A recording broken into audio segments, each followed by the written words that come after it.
Johnny saw her riding on a streetcar named Desire. His fate was sealed. She could see him coming like 100 other liars. It was no big deal. And Rosa had a lover on the shady side of town, Tito. He was king of the streets. And she was his possession like a jewel on his crown. Johnny, better run. Better run, Johnny. Better hide your heart. Better hold on tight. Say your prayers, 'cause there's trouble tonight. When pride and love battle with desire, better hide your heart, 'cause you're playing with fire. Hey, hey, hey. Do, do, do, do, do, do, do, do. Hey, hey, hey. Do, do, do, do. Do, do, do, do, do. The lyrics to Hide Your Heart. I was about to say by Kiss, but while the song was in fact written by Paul Stanley, with Desmond Child and Holly Knight, and you ask yourself, how did that song take 3 writers? I don't know.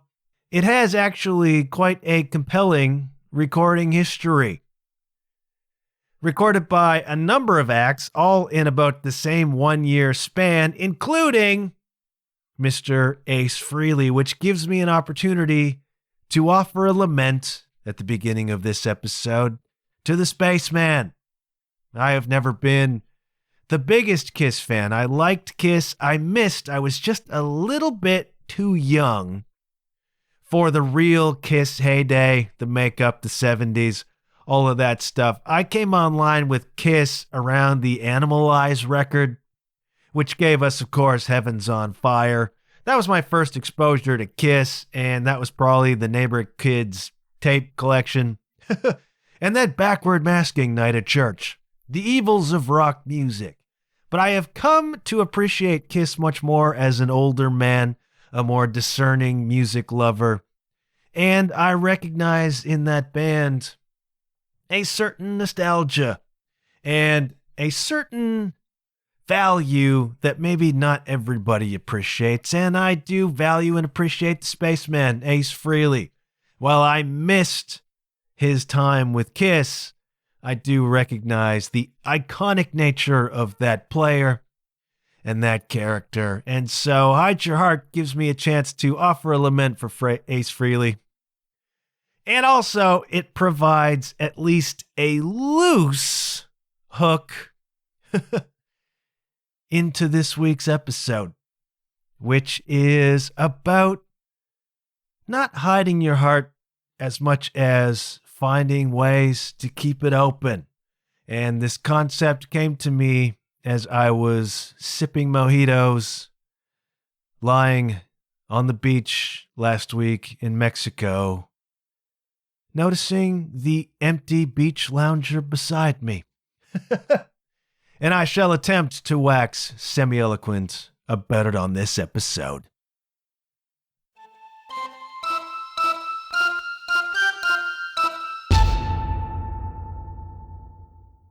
Actually, the first person to release a recorded version of Hide Your Heart was, believe it or not, Bonnie Tyler. Bonnie Tyler in 1988 released a banging version. She has such a great voice. I mean, you haven't paid all that much attention to Bonnie Tyler, apart from the radio hits, of which there were some. But my goodness, her version of Hide Your Heart is a banger, man. And her voice was crazy. Like just a terrific rock and roll voice. And then Kiss released their version, sung by Paul Stanley, who I maintain is one of the underrated rock vocalists of all time. And some people may disagree with me, but that dude was fantastic, man. And so they did their version of Hide Your Heart on Hot in the Shade, 1989. And I remember that one. That's the only version of Hide Your Heart that I thought existed. But I was wrong. Because also in 89, Ace released one. Why, Ace? Why, Ace, did you release your own version of Hide Your Heart? Ace did not write on it. Ace had nothing to do with it as far as I know. But his version is great too. I actually like Ace Frehley's version better than I like Kiss's version. And I like Kiss's version. And Molly Hatchet released a version of that song in 1989 as well, I think, on the Lightning Strikes Twice record. And don't love that one. Don't love that one. But the one that tops them all, in my professional opinion, the one that you really got to hear, was the most obscure of all, released by an artist called Robin Beck. Also, I think, in 1989, on her Trouble or Nothing record. And I'd never heard of Robin Beck. Maybe I should have. I don't know. But that kid could just wail. It's as though maybe Lizzie Hale did a version of it now. Just fantastic. Her voice was nuts. I mean, she and Bonnie Tyler, similar versions of it. Similar vocal style, actually. Just enormous range, power, grit. That kid could wail, and her version of Hide Your Heart is freaking fantastic. And it's kind of fun to run these versions one after the other because they're all in different keys. They're all slightly different from each other. And I don't really get it. I don't really get why so many people recorded that song. Again, it's a good song. I like that song. But why did so many people record it? I don't know. For me, it was just a hook. And then I dug into it and I'm like, what?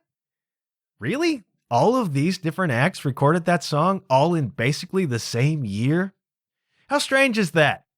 But that's music for you, kids, full of weird, strange little stories. This is not about Hide Your Heart.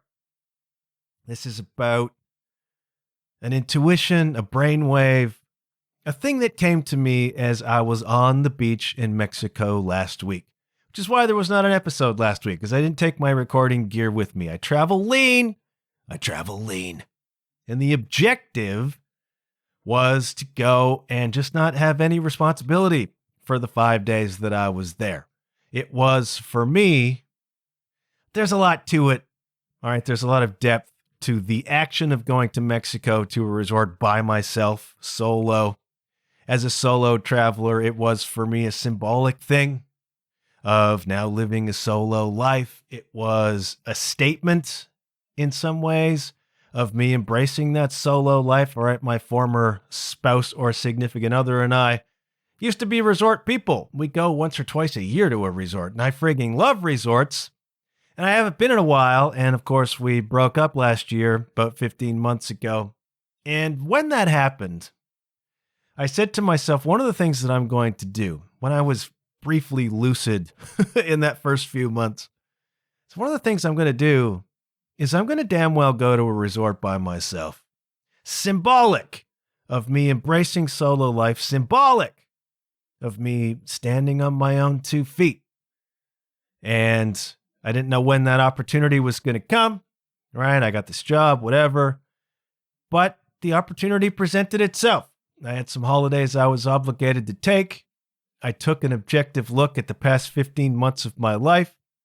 If you're keeping track at home, that's a marriage breakdown. That's a father dying in January. That's 2 of my cats being put to sleep this year, very unexpectedly. A new job. The certainty that I'm going to have to sell my house, where I've lived for 20 years. A lot of stuff piling up. And I have tried to greet that stuff with maturity, consciousness. I have tried to not freak out, right? The game has been to be above reproach. I have tried the very best I could to handle all of this with empathy, with consciousness, with maturity. I've talked at length about this, and I don't need to talk much more about it for all of you longtime listeners. I have some new listeners, maybe don't know the tea. So this trip to Mexico for me was symbolic of solo life, symbolic of embracing solo life, symbolic of saying, I'm not going to stop living just because I no longer have a partner. In some ways, I'm going to live maybe more or differently. Not better or worse, just differently. And so you can feel a little bit conspicuous. I will not deny that. But then you realize very quickly, when you're at a resort by yourself, a couple of things. A, almost nobody notices. Or if they do, they don't say anything. B, if you see somebody who is dining alone at the restaurant or at the buffet or whatever, I think it's a fair assumption that while that person's partner is probably maybe sick, maybe just friggin' tired from the day on the beach, whatever, or is off somewhere else, maybe they came in a group, who knows? You don't assume necessarily that a person is there by themselves. If you notice the person at all, I felt a little bit weird about it at times going in. Then when I got there, I'm like, nobody cares. Nobody gives a crap, and who cares if they do? Doesn't friggin' matter. You're never going to see any of these people again. And I can tell you, sincerely, I had one real conversation throughout the entire 5 days. Sometimes when I go to resorts, I make friends. Typically, I make those friends on the volleyball court. This time, I didn't play any volleyball, and so therefore did not come into contact really with anybody. I had a chat with one dude from Montana. We talked about college football for 2.5 minutes, waiting in line for drinks. I don't know anything about college football. That was going to stunt our relationship from the beginning. I was totally fine with that. Right? I was there to be quiet, to decompress, and to contemplate, to the extent that I had the strength to do so, the past 15 months of my life. Not even the past 15 months, all right? The past 5 years, really, of my life. Beginning when the door just shut and we slipped underneath it, coming back from Texas just before lockdown started with the pandemic. You can go back 5 years ago and listen to those episodes. I was in Texas for a month, Sarah Smith Trio, playing gigs around the Rio Grande Valley, and then we started hearing rumors of a pandemic that most people were dismissing, but we were hanging out with a lot of oldsters. Rio Grande Valley is full of retired Canadian snowbirds, winter Texans, and they were antsy because when you reach a certain age, viral pandemics, that becomes a life and death kind of thing. And in the early days, it seemed that way. We didn't know what we were dealing with. A lot of them were debating over the breakfast table whether we cancel the cruise that we're going to take, et cetera, et cetera, et cetera. And we were driving back the 30 hours from Texas as the kind of rumors of lockdown were beginning to start. This was in late February. And of course, I had the infamous food poisoning incident.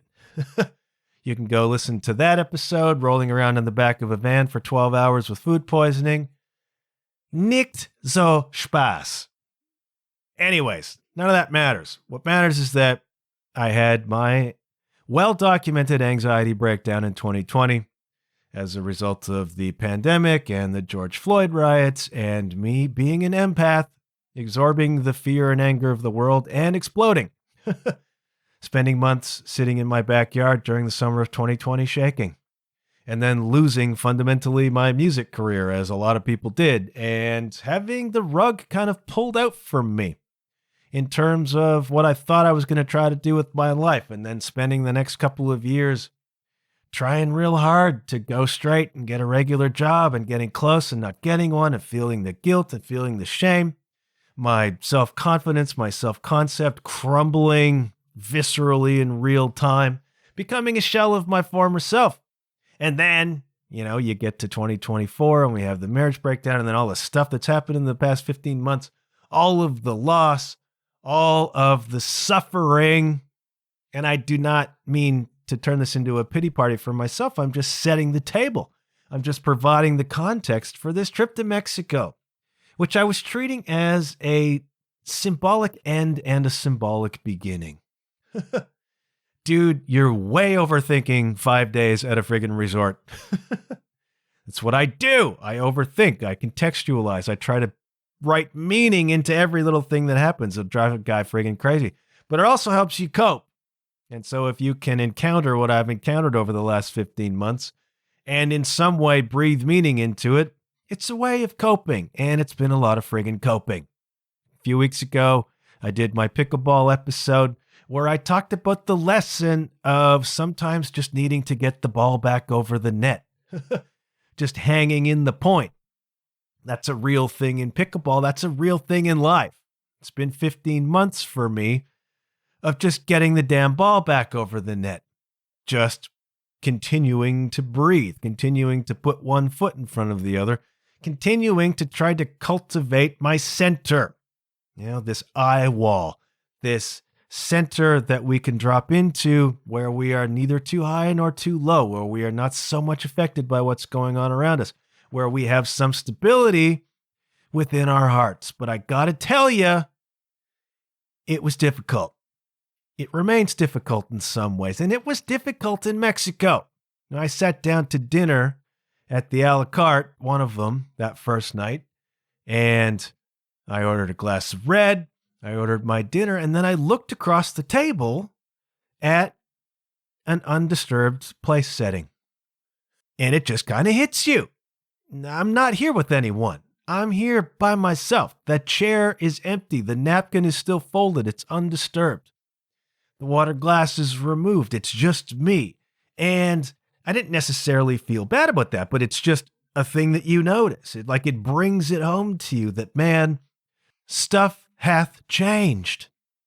And it's weird, all right? You feel that. And then the next day, I'm on the beach. I'm a beach guy, not really a pool guy. I'm a beach guy. And I select my spot. I got my beach lounger. They come in twos underneath the umbrella. And I just looked over at one point, and beside me is the empty beach lounger. And again, it's a symbolic thing. It's a startling thing. It's a thing you notice. It drives home the point.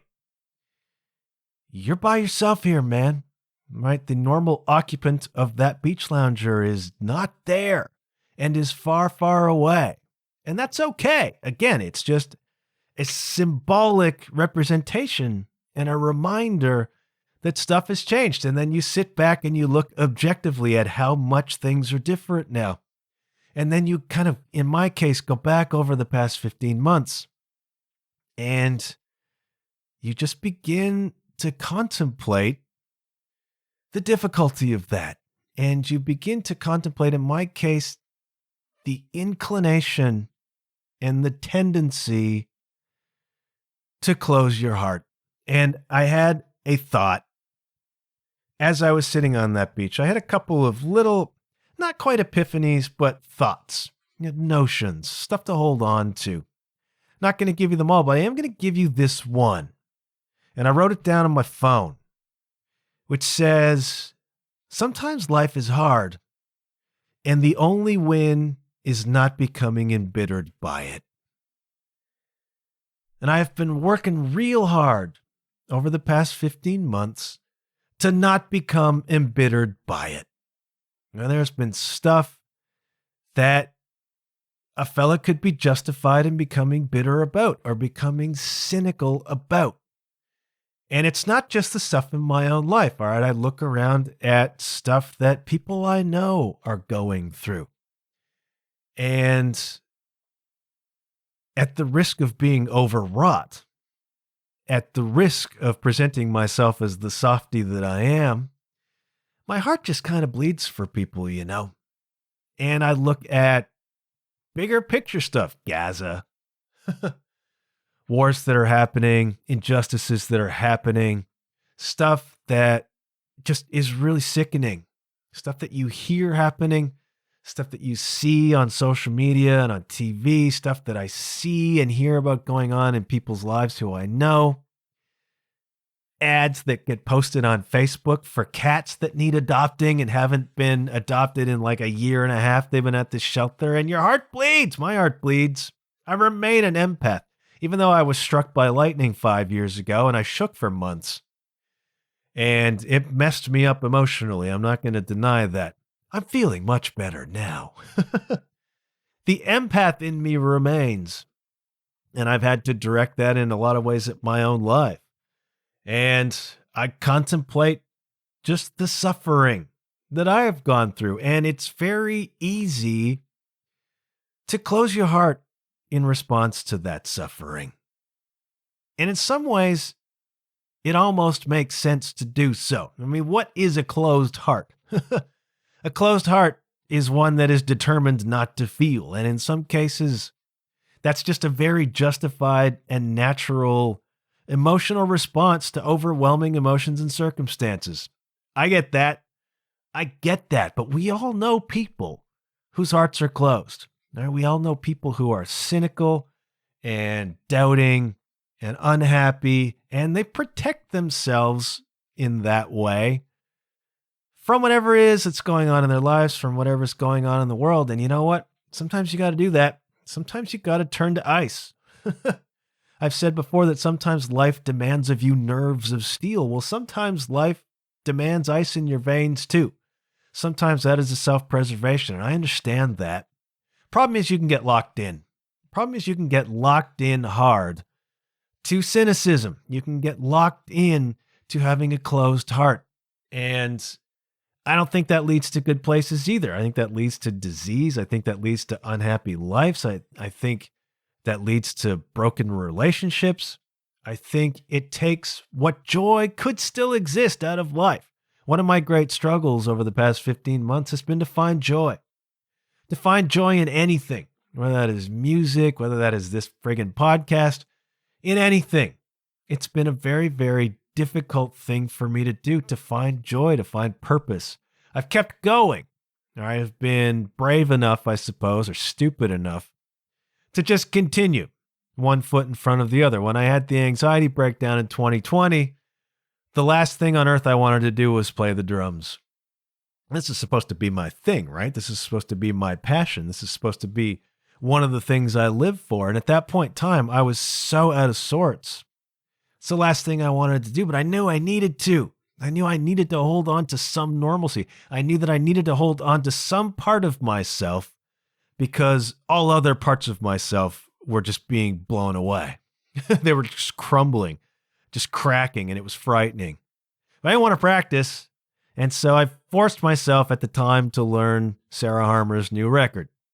At the time, new record. And that probably saved me. That and the voice of Ram Dass throughout that time probably saved me from just blowing apart. And that was a scary time, but it's like, okay, I had to just keep putting one foot in front of the other. Keep getting the ball back over the net. And that was one way to just kind of stay engaged. When we flash forward to the last 15 months, it's been a lot of that too. I've been lucky. I've had gigs to prepare for, and I've had music I needed to try to learn. 2020, I didn't have that, right? It was all shut down. It was friggin' gone. That contributed to the malaise. It was like, why would I bother practicing drums? It's gone. It's over. Whatever career I was trying to make is just gone. And it was a couple of years of it being just gone. Apart from a little blip where the Sarah trio got a chance to go to Europe for 5 or 6 weeks before things went haywire again. We got lucky with that, but even that was fraught. I mean, my nerves were just frayed. That was 2021. I was half a basket case. It was just holding it together. Plus, COVID was still everywhere. Plus, we had hanging over us all of that time whether one of us was going to test positive and we wouldn't be able to go home, and what would we do and where would we go. That was in the back of our minds the whole time. And then, oh yeah, my mom died. So I'm not saying that tour was a whole hell of a lot of fun in some ways. In some ways it was, because I got to hang with Kay, my very dear friend, and Sarah, and see all of our friends there. And I got to be on the road playing shows, which is one of my favorite things to do, and I miss it. So can somebody take me on an effing tour? Regardless, I don't even know why I got off on that little tangent. Point is, joy has been hard to come by. And it can be really easy to close your heart when joy is hard to come by. When it's like I said to myself on the beach, the game is to not become embittered. And when I think of that, I think immediately of Ram Dass, because he talked a lot about this. Because Ram Dass dedicated a large part of his life, especially in the 80s, to working with AIDS victims. Back in the 80s, when AIDS was a death sentence, when that was an epidemic all on its own, and those people were ostracized from their families and ostracized from society, and it was an awful thing to be an AIDS victim and all of the connotations that went with that. Ram Dass was one of the people who ran into that fire. People marvel at the bravery and courage of police officers and firefighters. And when stuff's going down and everybody's fleeing in all directions, it's those people who are going in. Ram Dass was one of those people going in during the AIDS epidemic in the 80s. And he was working with those people and comforting those people. And then he dedicated a large part of his life to working with people who were dying. Again, people flee in all directions because watching somebody die is very difficult. Facing your own mortality is very difficult. And Ram Dass had a fascination with that. And so he dedicated himself to working with people who were dying, working with people who were suffering, so as to ease that transition and to understand himself what dying was, what this was all about. And so this is a guy who was exposed and sensitive to all manner of human suffering, and it could have closed his heart. But he had a quote that just hangs with me. Ram Dass said, "The art of life is to stay wide open and be vulnerable, yet at the same time to sit with the mystery and the awe and with the unbearable pain, to just be with it all." Hard thing to do. Hard thing not to become cynical and embittered by the misery you experience in your life, the misery people you know experience in their lives, by the misery that presents itself in the world, especially now when we live in this insane, psychotic 24-hour news cycle, where if it bleeds, it leads, and where we see bots just being complete assholes on Facebook, Instagram, everywhere on social media. There is darkness, cynicism, pain, suffering, evil, awful, everywhere you look, should you choose to look. Not easy to hold that together, especially when you're going through a lot of what I've gone through in the last 15 months, and people have gone through much, much worse than that. Hard. And I had that realization on the beach. The game is to not become embittered by that. And so I've been thinking about it ever since. How do you not become embittered when the Jays come so close, within inches of winning the World Series? And that was a great ride, wasn't it? Wasn't it a great ride? I mean, it sucks that they lost. It hurts that they lost, and you wonder, will they ever get back? Because it's not easy to do. But what a fun few weeks that was. I watched the last couple of World Series games among friends, and we had that moment, the time that we shared together. I was in Mexico. I was watching the games in the sports bar at the resort amongst many other Canadians. It was this collective sort of national thing. The last time I can remember that happening was probably the Raptors when they had their NBA championship run. And I was on the road. I was going across Canada when that was happening. And I can remember everywhere we went, people watching the Raptors game and it being a national thing.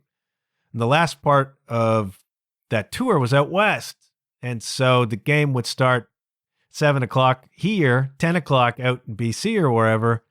Maybe our show was done, right? And then we could gather and watch the Raptors game, share coast to coast, that sort of feeling. It's a very unique thing, and it was great to feel that. And I'm in Mexico, and I'm watching the games amongst people. I'm texting back home with people I care about, having that connection with them. You know who you are. And that was just a really fun ride. Sucks the way it ended. Sucks the way it ended. And you could harden your heart to that too. Sports is a cruel business.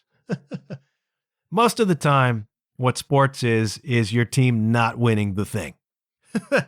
Arsenal has at this moment a 6-point lead atop the Premier League table. Let us all knock wood that at long last, we're going to win that damn thing this year. Let's not get ahead of ourselves. Easy to harden your heart. And so I had to contemplate this. One of the reasons that the past year has hurt the way it has is that I've endeavored not to harden my heart. Now, from recent episodes that I've been talking with my therapist over the last little while about trying to live from the heart space. Not trying to think my way through life, but to feel and intuit my way through life. You can't do that with your heart closed. A closed heart does not feel. A closed heart does not express, right? Once upon a time, I had a blog called The Scratched Cynic, And that title was drawn from, if you scratch a cynic, you'll find a wounded optimist. In a lot of cases, those people who become cynical are wounded optimists because they have in their minds how things could be, how things ought to be, and things aren't. And you harden your heart to that. And I had every justifiable reason to harden my own heart over the past year. Might have saved me some suffering in the moment, but the thing is, that heart has to crack sooner or later. That heart has to crack sooner or later, and that's what Ram Dass was saying in his quote. The game is to be able to sense and even feel all of the suffering and treat it as part of the mystery and just sit in it, feeling it. Feeling your feelings is the way through them. So I walked many miles along the beach in Mexico, just going over the past year and giving myself a little bit of credit, just a little bit of credit for handling what has been life blowing apart in a pretty credible and dignified way. Not all the time credible and dignified, but more or less credible and dignified. And one of the ways that I've been able to do that is to maintain my empathy, maintain my affection, maintain my hope, which has been effing hard to do, man. At times, maintaining the hope has been the most difficult thing, and that's why I created that little exercise that I talked about a few episodes back, the hope exercise, where you just get up every morning and you say how you're going to be that day, HOPE, happy, optimistic, pleasant, excited, whatever. It's like hammering home, just holding on to this hope. And so I realized walking the beach, and there were times when it was hard. There was times where it was difficult to contemplate what's been lost and to contemplate the uncertainty of the future and to feel that hope wobble just a little bit. And it's like opening myself up and trying to flow with the destruction. Trying to flow with the unfolding of this story, trying to flow with the unfolding of the universe. One of the things that's been painful has been being open to those feelings. And so there have been times over the past 15 months when I've just sat with those feelings. And they sucked. They sucked a lot. But there's also been good stuff. I've met people along the way.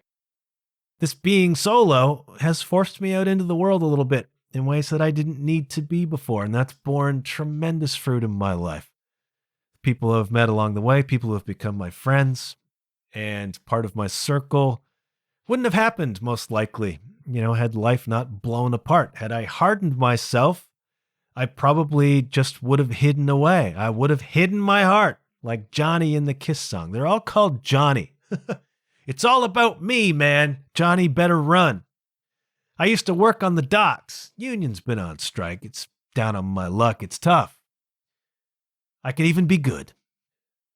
Point is, I figured out a few ways to keep your heart open. Not easy, all right? One of my idiosyncrasies is that I have an extraordinarily... It's weird, okay? I have enormous patience with people and also almost no tolerance for them whatsoever. Very, very difficult to juggle that. You bring your speaker onto the beach in Mexico, I'm going to want to beat you over the head with it. But I'm not gonna, and that's the annoyance with people and the patience. I was walking my neighborhood a couple nights ago, which I'm still doing. I started this process 15 months ago too, just wandering my neighborhood, which I did for hours on end back when I was still in shock. Still do that. I like walking. And thinking about how does one keep one's heart open in the face of everything? Stuff I went through and am going through pales in comparison to what a lot of other people are going through. And I don't know how they do it either, but you see them. You've met people who you don't even know are going through horrendous circumstances because they somehow manage to maintain their optimism, their good humor, their sunshine. Those are people who have kept their hearts open. And I promise you, Those hearts have been broken and broken and broken and broken. And yet somehow they maintain. And my hat is tipped to those people. My endless admiration is offered to those people. Because life can be friggin' brutal, man. So I'm walking the neighborhood. And one of the things I realized is that one of the ways to keep your heart open is just to simply be generous about other people. Case in point, I'm walking the neighborhood. I live in a quiet neighborhood, and so it's later at night. Not many people around, not much traffic, and I'm just enjoying the tranquility of a late fall evening. The stars, whatever. And then all of a sudden, around the corner comes 3 kids on friggin' motorcycles. Those loud crotch rocket, why they need to rev the engines all the time, I don't know, but they do. 3 of them, shattering the tranquility of my walk through the neighborhood. And my initial inclination was to be annoyed at those people. Friggin' annoyed. And something caught me. Some practice probably caught me. There was a point in time I was maybe a little bit less developed when I just would have been angry and spat something cynical under my breath about them. Or to my walking partner, I might have said something. And I was about to do that. And then I didn't. And then just this thought came into my head. Those kids are really having a great time riding their motorcycles. And can I be generous about that? And all of a sudden, the irritation kind of goes away. It's like, oh, those kids are having a good time. Having a good time is cool, especially these days, man. So, okay. Whoa, that's a victory. And then I walked down the block and around the corner, and there's a pickup truck parked with some music that I do not enjoy. Some whatever pop stuff playing. And a bunch of teenage girls at the top of their lungs singing.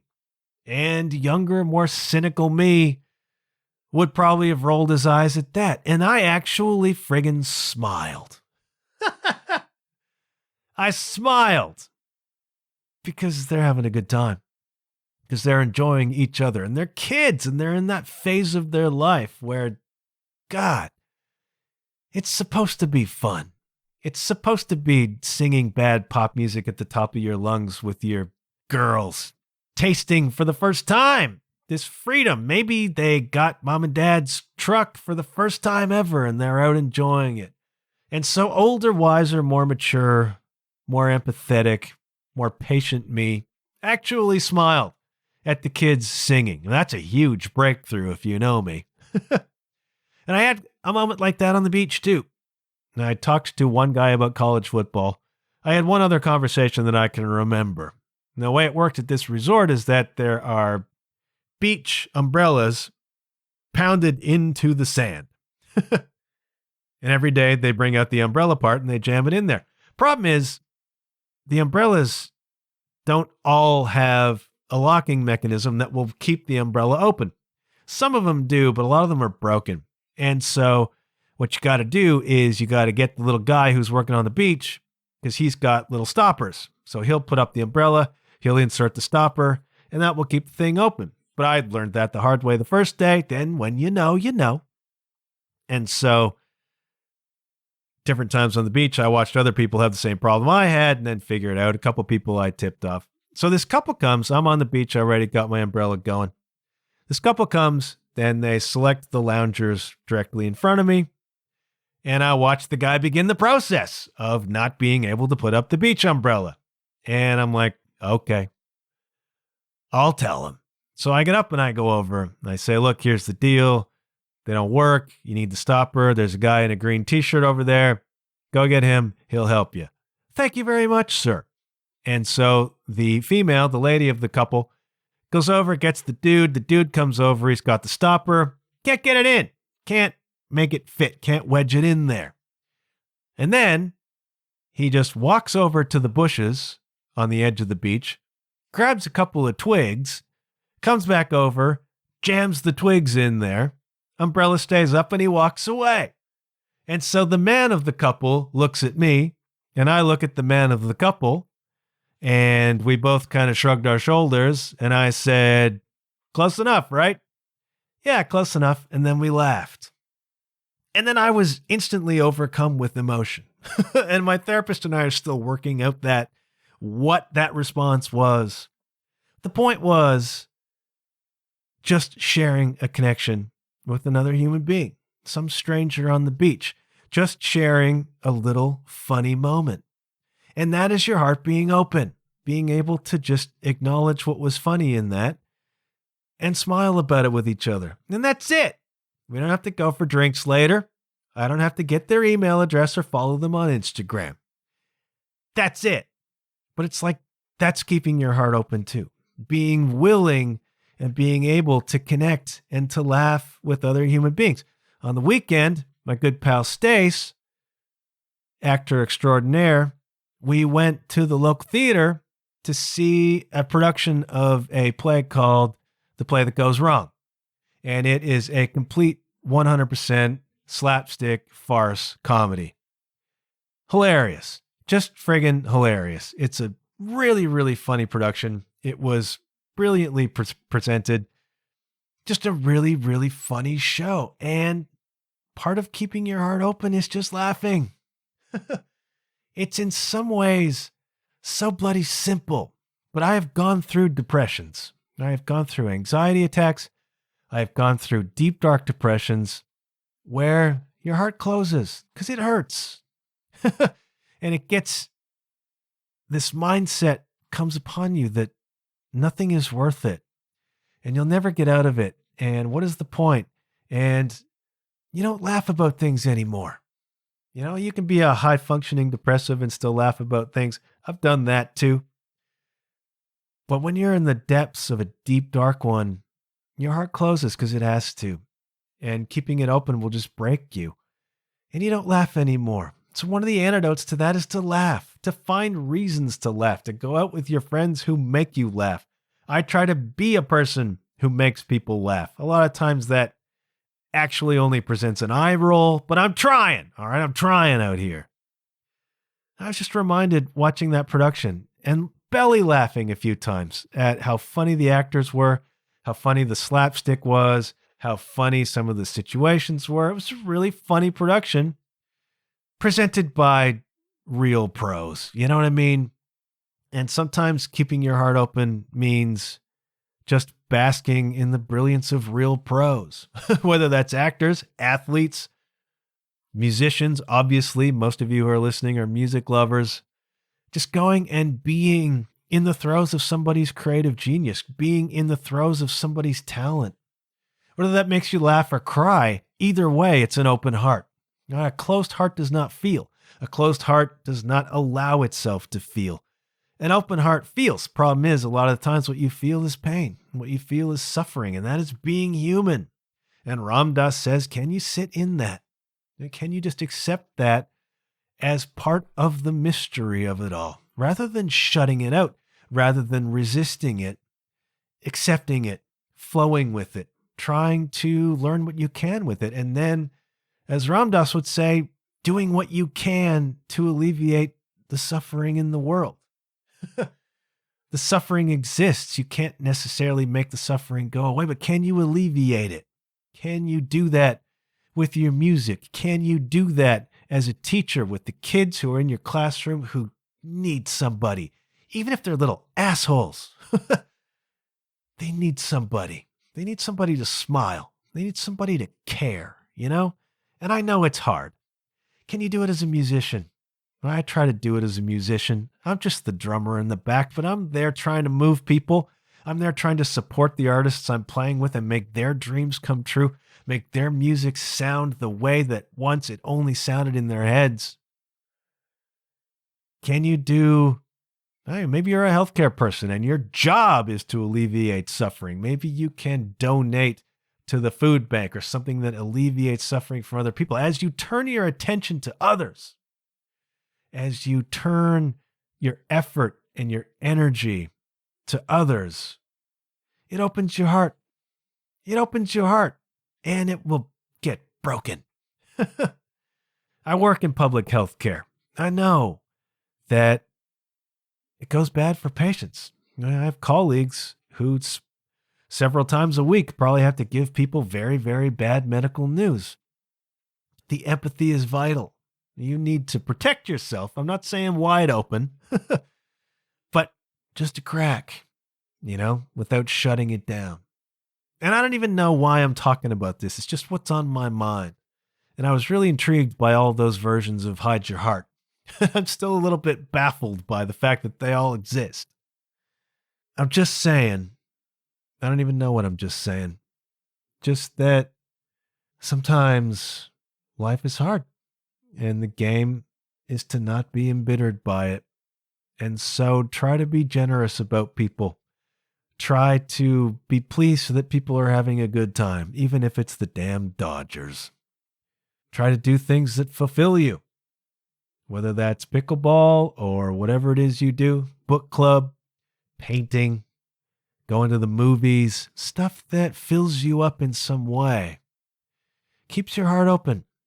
And sometimes having an open heart is going to hurt. But having a closed heart is most definitely going to hurt eventually. And you shut yourself off from so much of the joy that is still there to be experienced. And I've had to reckon with that. This is the first time I've come back from a resort not fired up and ready to take on the world. It used to be my thing, right? I'd go to the resort and I'd lay there all week and I'd think about whatever I'm going to write or whatever music thing I'm going to do or how I'm going to come back and take on the world. And as I've gotten older and as I've learned to live less from ego, as I've learned to need less validation, and as I've really dedicated myself to surrendering to the flow of life, it's like I no longer really come back full of P and V. I just come back ready to flow and holding on to a faith that the flow will lead where it needs to go. And that's an open heart thing too. A closed heart doesn't believe in possibility. An open heart does. An open heart recognizes that you have to allow life to unfold. Even if in the unfolding, you're just getting the ball back over the net. I'm beginning to ramble. You know what that means. This is way longer than I intended it to be. I really feel for people. Upsets me to know it sometimes. But I just look around and I know people are going through it. I know I talk about this a lot these days. But that doesn't make it less true. People are going through it, and I have a lot of empathy for people. And so I guess what I'm trying to do with a lot of these episodes these days is try to alleviate the suffering. I'm trying to provide tools as I encounter them to help all of you who are going through it. And attachments are difficult. I've had to wrestle with them. Bad stuff happens, and it can be such a temptation to close yourself to that. I've tried it. I've done it in the past, and I've just suffered more. So try to keep your hearts open, kids. Try to be generous about other people. Do and encounter things that make you laugh. Do things that you can to alleviate the suffering of others. And try to keep those hearts open, man. Don't hide them. This is my cue to sign off. Thank you ever so much for listening. Thank you ever so much for the support. Thank you ever so much for the ratings and reviews, for sharing these episodes, and just for letting me know you're listening. I really do value and appreciate that. Good things still happen when you put yourself out there, kids. Take care of yourselves. Take care of each other. And I'll be back next week with something. This is the point in the old podcast when I would do the door close sound effect and then I would sing Hide Your Heart. Better hide your heart, better hold on tight. Say your prayers 'cause it's trouble tonight. If only I could sing it like any of those other people do. All right, I'm going to shut up. Bye.